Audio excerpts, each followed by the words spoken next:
पण आपल्याला हे माहिती नसतं की 9/11चा कायदा हा अहिल्याबाईंनी आणला.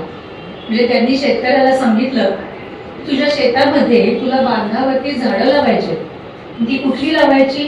कुठेतरी आमचं पर्यावरण खातं त्यांच्या अगदी मनात कधीतरी येतं की चला आता वृक्ष लागवड केलं पाहिजे, हरित भारत केला पाहिजे. आणि मग निलगिरी आणि सुभाफुलासारखी झाडं आम्ही लावत सुटतो, खूप वर्ष आम्ही लावतो आणि मग आमच्या लक्षात येतं की अरे आमच्या जमिनी अशा पडीक का व्हायला लागल्या, तर या झाडांनी आमच्या जमिनी नापीक केल्या किंवा खराब केल्या. मग आम्हाला जाग येते. पण अहिल्याबाईंनी 300 वर्षापूर्वी धोरणीपणाने हे सांगून ठेवलं की झाडं बांधावरती कुठली लावायची, तर वड, पिंपळ, आंबा, चिंच, जांभूळ ह्याच्यासारखी. का? तर ह्या झाडांची मुळं जमिनीमध्ये खोल जातात आणि पाणी धरून ठेवतात. मग त्यांनी शेतकऱ्याला सांगितलं की 20 झाडं बांधावरती लाव, त्यातल्या 11 झाडांचं उत्पन्न सरकारला दे, 9 झाडांचं उत्पन्न तू स्वतः सांभाळ.